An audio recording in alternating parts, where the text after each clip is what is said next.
préparer son analyse filmique, outils et trucs à connaître. Dans le cadre de cette capsule, nous allons commencer à mettre en pratique les connaissances acquises sur les outils de recherche offerts par les bibliothèques, les types de sources et les éléments à garder en tête pour évaluer la qualité et la pertinence des documents que l'on repère. Cette capsule vous proposera ainsi un exemple de démarche autour de différents outils pour vous aider à vous documenter afin de bien entamer votre analyse filmique. J'utiliserai comme exemple le film Scarlet Street de Fritz Lang. Personnellement, je vous suggère d'avoir vu un film au moins une fois avant d'entamer ce type de recherche approfondie sur son contexte. De cette manière, vous serez en meilleure position pour faire des premiers liens entre la documentation trouvée et le film. J'aime bien entamer une recherche en allant d'abord consulter la page Wikipédia du film si elle existe. Toutes les pages Wikipédia n'ont pas le même niveau de profondeur ni la même qualité, mais de nos jours, la fiabilité des informations y est très encadrée et il n'est pas rare de voir des bandeaux sur le site nous alertant de certains problèmes afin de rester vigilants sur certains points. Alors bien que nous ne citions généralement pas Wikipédia dans nos travaux, il s'agit d'une bonne porte d'entrée pour commencer à bâtir sa connaissance d'un sujet. Sur Wikipédia, j'aime bien utiliser quelques petits trucs lorsque je commence mes recherches. En premier, j'essaie de voir quelles références sont citées dans l'article. On voit ici quelques références à des critiques de films, dont à des critiques de l'époque, mais aussi à un article scientifique. Nous pourrons nous y repencher plus tard si on le souhaite.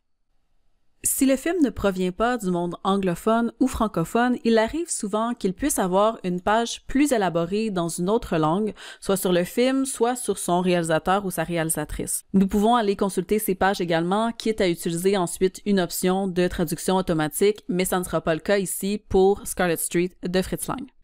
Dans les premières phases de documentation sur un sujet, je vous suggère fortement de consulter une base de données factuelle sur les films éditée par une institution cinématographique reconnue pour trouver toutes les informations sur le personnel d'un film, les dates de tournage, le budget et plus encore. Vous trouverez ces bases sur le guide de cinéma, section Informations factuelles sur les films. Deux grandes bases se séparent les informations. Pour la production filmique américaine, le catalogue de l'American Film Institute, et pour la production cinématographique mondiale, le Film Index International produit en collaboration avec le British Film Institute. Scarlet Street est un film américain, alors tentons de trouver sa fiche d'information sur AFI Catalogue. Nous pourrions écrire simplement le titre du film dans la boîte de recherche simple. En recherche avancée, nous avons l'option de chercher à travers le titre normalisé « Titre de la production ». Cela peut être un truc important à maîtriser si on cherche des informations sur un film ayant un titre comportant des termes vraiment communs. En effet, si on fait par exemple une recherche sur le film d'animation Up de Pixar, il faudra préciser davantage sa recherche comme le mot Up est un mot extrêmement courant en anglais. Comme source produite par une institution cinématographique qui fait autorité, la fiche proposée par AFI Catalogue contient des informations que la page Wikipédia de Scarlet Street ou que IMDb ne listerait pas nécessairement. Par exemple, toutes les personnes apparaissant à l'écran qui n'ont pas été créditées au générique, le métrage de la pellicule utilisée plutôt que la durée simple ou encore les dates de production. Les plus historiens parmi vous auront d'ailleurs probablement remarqué que ce film de Fritz Lang, un réalisateur autrichien, a été filmé aux États-Unis de la fin juillet à la fin septembre 1945, tout juste après la capitulation de l'Allemagne et au moment où se termine la Deuxième Guerre mondiale. L'affiche nous apprend aussi que le film est une adaptation d'un roman qui avait déjà été adapté au cinéma par le réalisateur français Jean Renoir et que la version de Lang a été censurée à sa sortie dans de nombreux États américains. Il est important de porter attention à tous ces éléments.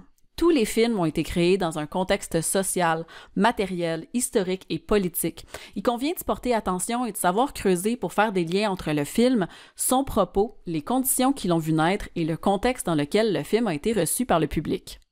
D'ailleurs, parlant de la réception, vous verrez dans la fiche de Scarlet Street, dans la section « Données supplémentaires », une liste de critiques parues à l'époque de la sortie du film dans un ensemble de revues et de journaux grand public. Vous pourriez tenter de les repérer ensuite. Pour vous aider à trouver des critiques d'époque, mais aussi des publicités et d'autres formes de discours promotionnels au sein d'un seul outil, rendons-nous sur le guide en cinéma. Section « Journaux et magazines », allons dans l'outil « Media History Digital Library ». Cette plateforme offre un moteur de recherche de journaux et de magazines actifs dans le domaine du cinéma, particulièrement avant les années 1950.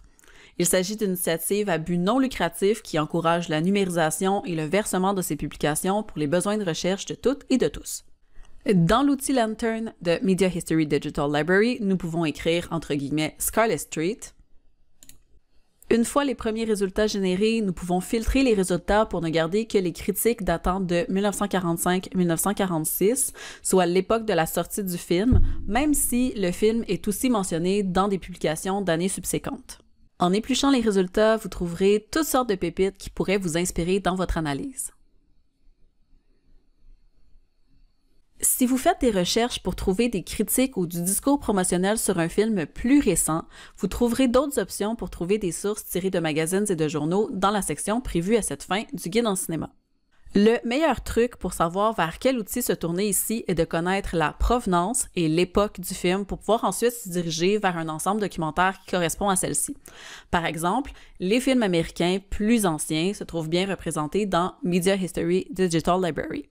Mais pour les films américains plus récents, on pourra se tourner vers Factiva ou même encore vers votre moteur de recherche en ligne favori, à condition de faire une bonne évaluation de la qualité des sources.